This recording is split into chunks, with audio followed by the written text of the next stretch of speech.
سورۃ الحج۔ سورہ حج جو ہے یہ مدنی صورت ہے، اس کی 78 آیات اور 10 رکوع ہے۔ اس صورت کا بعض حصہ مدنی ہے اور بعض حصہ مکی ہے، دونوں طرح کی آیتیں اس کے اندر ہے۔ یہ صورت جو ہے جناب رسول اللہ صلی اللہ تعالیٰ علیہ وسلم پر اس کے نزول کی ابتدا مکی زندگی میں ہجرت سے پہلے ہو چکی تھی، اور اس صورت کی تکمیل ہجرت کے بعد مدنی زندگی میں جناب رسول اللہ صلی اللہ تعالیٰ علیہ وسلم پر ہوئی۔ اس لیے اس حدیث جو بعد میں آیت نازل ہوئی ہے مدنی زندگی میں، اس کے مضمون کچھ زیادہ اہم ہے، اس لیے مفسرین کرام نے اس صورت کو مدنی صورت مانا ہے، ورنہ آیت اس میں مکی بھی ہے اور مدنی آیات بھی ہے۔ یہی وجہ ہے کہ اس میں مدنی صورتوں کی طرح ہجرت، حج، قربانی وغیرہ کے احکام بھی بیان کیے گئے ہیں، اور مکی صورتوں کے مضمون کی طرح رسالت، توحید اور آخرت اور قیامت کی ہولناکیوں کو بھی اس میں بیان کیا گیا ہے۔ اس صورت کی سب سے پہلی آیت جو ہے، اس کے بیان کا انداز ایسا ہے کہ جو دلوں کو دہلا دینے والا اور بدن میں کپ کپی لا دینے والا ہے۔ اللہ تبارک و تعالیٰ فرماتے ہیں، اے لوگو اپنے رب سے ڈرو اور یقین رکھو، ان زلزلۃ الساعۃ شیء عظیم، کہ قیامت کا پہنچال بہت بڑی سخت اور خطرناک چیز ہے۔ یوم تذہل کل مرضعۃ عما ارضعت، جس دن یہ تمہاری نظروں کے سامنے آئے گا تو ایسے حالات ہوں گے کہ دودھ پلانے والی عورت اس بچے کو بھول جائے گی جس کو اس نے دودھ پلایا ہے۔ وَتَضَعُ كُلُّ ذَاتِ حَمْلٍ حَمْلَهَا، اور ہر حمل والی عورت اپنے حمل کو گرا دے گی۔ اور پھر اللہ نے آگے فرمایا کہ تم دیکھو گے لوگ ایسی حالت میں ہوں گے گویا کہ وہ نشے میں ہے، حالانکہ وہ نشہ نہیں ہوگا، لیکن اللہ کا عذاب بڑا سخت ہے۔ یہ پہلی ہی آیت سورہ حج کی پہلی آیت ہے۔ اس کے بعد اللہ تبارک و تعالیٰ نے انسان کی تخلیق کے مراحل ذکر کیے ہیں، اور یہ بتایا ہے کہ جو لوگ دوبارہ انسان کی پیدا کیے جانے کا انکار کرتے ہیں اور اس کو ناممکن سمجھتے ہیں، ان کو یہ سبق دکھایا گیا ہے کہ وہ کم سے کم اپنی حقیقی پیدائش کے بارے میں وہ غور کریں کہ اللہ تبارک و تعالیٰ نے وہ کیسے پیدا ہوئے، اللہ تبارک و تعالیٰ نے کس قدر اللہ تعالیٰ نے عجیب انداز سے مختلف دور سے گزار کر انسان کو پیدا کیا۔ انسان یہ اس کا کوئی وجود نہیں تھا، اللہ تبارک و تعالیٰ نے وجود بخشا، اس کے اندر جان نہیں تھی، اللہ تبارک و تعالیٰ نے اس کے اندر جان ڈالی۔ گویا ان آیات میں اللہ تبارک و تعالیٰ نے انسانی پیدائش کے 7 مراحل ذکر کیے ہیں کہ انسان سب سے پہلے مٹی ہوتا ہے۔ حضرت آدم علیہ السلام جو تمام انسانوں کے باپ ہیں، ان کی پیدائش بلا واسطہ مٹی سے ہوئی، اور باقی جتنے انسان ہیں ان سب کو مٹی کے واسطے سے کیا ہے پیدا کیا جاتا ہے۔ تو انسان کا پہلا مرحلہ مٹی ہے۔ دوسرا مرحلہ نطفہ، کہ وہ منی کے قطرے سے کیا ہے انسان پیدا ہوتا ہے، اور یہ قطرہ غذا سے، اور غذا پیدا ہوتی ہے زمین سے، تو وہ بلا آخر اس کا جو واسطہ ہے وہ بالواسطہ کیا ہے مٹی ہی ہے۔ تو دوسرا مرحلہ جو ہے انسان کا نطفہ ہے۔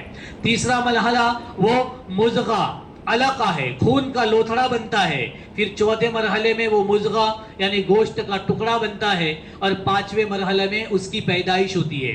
جب وہ پیدا ہوتا ہے تو وہ بالکل کمزور ہوتا ہے۔ پھر 6 مرحلے میں وہ جوانی کے حد پر پہنچتا ہے، اس وقت اس کے اندر طاقت کی انتہا آ جاتی ہے، اور 7ویں مرحلے میں یا تو وہ جوانی ہی میں مر جاتا ہے، یا وہ بڑھاپے کے اتنے لمبے اسٹیج تک پہنچتا ہے کہ پھر وہ بچپنے کو محسوس کرنے لگتا ہے۔ بہت بوڑھا آدمی جب ہو جاتا ہے تو پھر اس کی حرکتیں بھی ایک چھوٹے سے بچے کی طرح ہو جاتی ہے۔ یہ 7 مرحلے انسان کے ذکر کیے گئے، اور صحیح بخاری کی روایت ہے جناب رسول اللہ صلی اللہ علیہ وسلم نے ان مرحلوں کو تفصیل کے ساتھ ذکر کیا ہے۔ چنانچہ حضور صلی اللہ علیہ وسلم فرماتے ہیں کہ انسانی جو تخلیق کا مادہ ہے یہ اس کی ماں کے پیٹ میں 40 دن تک رہتا ہے۔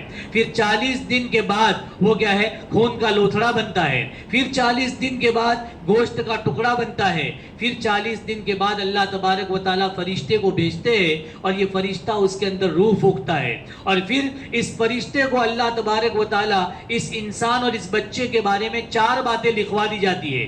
ایک تو یہ کہ اس کی عمر کتنی ہوگی، دوسرا اس کو رزق کتنا ملے گا، تیسرا اس کے عمل کیا ہوں گے، اور چوتھا انجام کار کے اعتبار سے وہ نیک بخت ہوگا یا بدبخت۔ یہ 4 باتیں اس کی ماں کے پیٹ میں انسان کو بچے کے لیے کیا ہے لکھ دی جاتی ہے. اور مسند احمد میں انس بن مالک رضی اللہ تعالیٰ عنہ کی روایت ہے, جناب رسول اللہ صلی اللہ علیہ وسلم نے فرمایا جب بچہ نابالغ ہوتا ہے تو وہ جو بھی اچھا عمل کرتا ہے اس کا حساب اس کے ماں باپ کے کھاتے میں لکھا جاتا ہے, اور اگر وہ کوئی برا عمل کرتا ہے تو نہ اس کے کھاتے میں لکھا جاتا ہے نہ اس کے والدین کے کھاتے میں لکھا جاتا ہے. پھر جب بچہ بالغ ہو جاتا ہے تو پھر اس کا چوپڑا شروع ہو جاتا ہے, اس کا رجسٹر اور قلم فرشتوں کا چلنے لگتا ہے, اور اللہ تبارک و تعالیٰ 2 فرشتوں کو جو اس کے ساتھ رہتے ہیں اس کی حفاظت کا حکم فرماتے ہیں. پھر جب یہ آدمی 40 سال کی عمر کو پہنچ جاتا ہے تو اللہ تعالیٰ اس کو 3 بیماریوں سے محفوظ فرما دیتے ہیں, جنون سے, برس سے اور جزام سے. ان 3 بیماریوں سے اللہ اس کو محفوظ کر لیتے ہیں, اور 50 سال کی عمر کا ہو جاتا ہے تو اللہ اس کے حساب کو آسان کر دیتے ہیں. 60 سال کی عمر کا ہوتا ہے تو اللہ اس کو اپنی طرف رجوع ہونے کی توفیق نصیب فرماتے ہیں. سب 70 سال کا ہو جاتا ہے تو آسمان والوں میں اس کی محبت ڈال دی جاتی ہے, اور جب پھر 80 سال کا ہو جاتا ہے تو اللہ تعالیٰ صرف اس کے حسنات لکھتے ہیں, اس کے سیئات نہیں لکھے جاتے. اور 90 سال کی عمر میں اللہ تبارک و تعالیٰ اس کے اگلے پچھلے سب گناہ کیا ہے معاف کر دیتے ہیں. یہ پوری تفصیل جناب رسول اللہ صلی اللہ علیہ وسلم نے حدیث میں بتائی ہے. بہرحال انسانی تخلیق کے یہ مراحل بتا کر اللہ تبارک و تعالیٰ 2 باتیں ثابت کرنا چاہتے ہیں. ایک تو یہ کہ اللہ کی قدرت کاملہ ہے کہ جس اللہ نے ماں کے پیٹ میں 3 اندھیریوں میں ایک پانی پر نقاشی کر کے ایسے خوبصورت انسان کو بنایا, کیا وہ انسان کو دوبارہ پیدا کرنے پر قادر نہیں ہو سکتا؟ وہ دوبارہ ضرور انسانوں کو کیا ہے پیدا کرے گا. ایک یہ بات ثابت ہوئی. دوسری بات اللہ یہ ثابت کرنا چاہتے ہیں کہ جو انسان دنیا میں آتے ہیں ان کی تخلیق ہی بتاتی ہے کہ ان کو دوبارہ زندگی دی جائے. ان کو کیونکہ اگر دوبارہ زندگی نہیں دی جائے تو جو لوگ دنیا کے اندر کیا ہے برے کام کرتے ہیں اور جو نیک کام کرتے ہیں وہ دونوں برابر ہو جائیں گے, ظالم اور مظلوم دونوں برابر ہو جائیں گے. لہذا اللہ تبارک و تعالی انسان کو اتنی ناانصافیوں کے ساتھ پیدا نہیں کر سکتا کہ ایک آدمی نیک عمل کرے اور اس کو اس کا کوئی بدلہ نہ ملے, اور ایک آدمی برا عمل کرے اس کو کوئی سزا نہ ملے. ایک آدمی تراویح میں 1 گھنٹہ کھڑا ہو کر تھک رہا ہے وہ, اور جو تراویح میں پیچھے بیٹھ کر موبائل دیکھ رہا ہے, دونوں برابر ہو جائیں, یہ ایسا اللہ تبارک و تعالیٰ کے انصاف کی تقاضا نہیں ہے. لہذا اللہ کی حکمت کا تقاضا یہ ہے کہ ایسا کوئی دن ضرور ہونا چاہیے کہ جس میں نیک کام کرنے والے کو اس کا بدلہ ملے, انعام ملے, اور برے کام کرنے والے کو اس کی کیا ہے سزا ملے. تو اس سے اللہ تبارک و تعالیٰ نے آخرت کو بھی ثابت کیا ہے کہ جب انسان دنیا میں آتا ہے تو آنے کے بعد اچھے برے دونوں عمل کرتا ہے. لہذا ایک ایسا دن ہونا چاہیے کہ جس میں اس کو اس کی اچھائی کی کا انعام اور اس کی برائی کی کیا ہے اس کو سزا ملنی چاہیے. پھر اس کے بعد کی آیات میں اللہ تبارک و تعالیٰ نے فرمایا ہے کہ جناب رسول اللہ صلی اللہ علیہ وسلم جب مدینہ منورہ ہجرت کر کے تشریف لے گئے تو بہت سارے حالات آپ صلی اللہ علیہ وسلم کے ساتھ پیش آئے. ان میں سے ایک یہ ہے کہ بعض لوگ اس لیے مسلمان ہو جاتے تھے اور کلمہ پڑھ لیتے تھے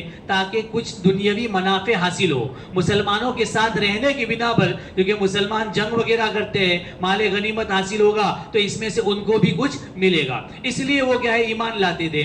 اور جب ان کا مطلب نہیں نکلتا تھا تو پھر وہ لوٹ کر کفر میں واپس چلے جاتے تھے. اللہ تبارک و تعالیٰ نے ان کی مثال سے سمجھایا ہے کہ ان کی مثال ایسی ہے جیسے جنگ کے دوران ایک آدمی سائٹ میں کھڑا رہے اور یہ دیکھے کہ دونوں لشکروں میں سے جس کا پلہ بھاری ہو جائے گا میں اس کے ساتھ کیا ہے مل جاؤں گا تاکہ مجھے دنیاوی منافع حاصل ہو. اس کے ذریعے اللہ تبارک و تعالیٰ نے یہ ہدایت دی ہے کہ کوئی بھی آدمی دین کا یا اسلام کا کوئی عمل کر رہا ہے تو دنیاوی منافع حاصل کرنے کی نیت سے نہ کرے.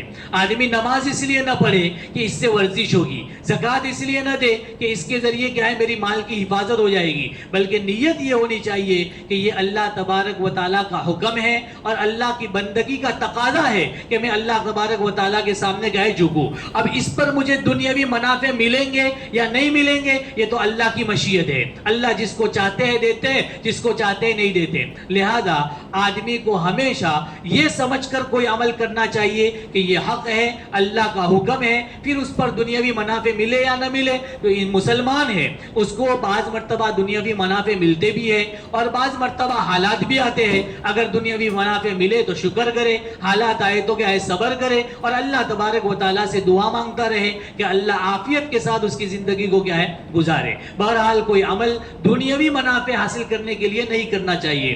پھر اس کے بعد حضرت ابراہیم علیہ السلام اور بیت اللہ کی تعمیر کا ذکر ہے کہ جب جناب اللہ تبارک و تعالیٰ نے حضرت ابراہیم کو تعمیر بیت اللہ کا حکم دیا تو وہ شام سے حجاز کے اندر آئے اور جو بیت اللہ کی پرانی بنیاد تھی ان بنیادوں کو حضرت اسماعیل اور حضرت ابراہیم نے کھودا اور اس کے اوپر بیت اللہ کی تعمیر کی.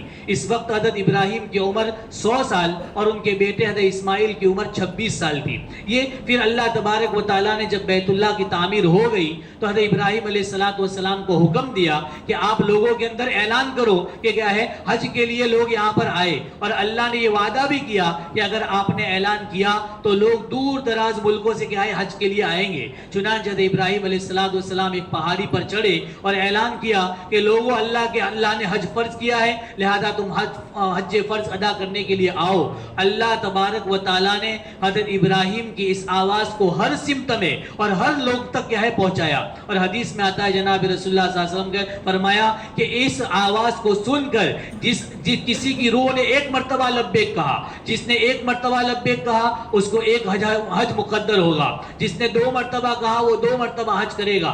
حتیٰ کہ جس روح نے جتنی مرتبہ لبیک کہا ہے اللہ تبارک و تعالیٰ اس کو اتنی مرتبہ حج کی کیا ہے توفیق دیں گے. اس کے بعد اللہ تبارک و تعالیٰ نے حقیقی مومن کی 4 نشانیاں بتائی ہے کہ حقیقی مومن میں 4 نشانیاں ہوتی ہے.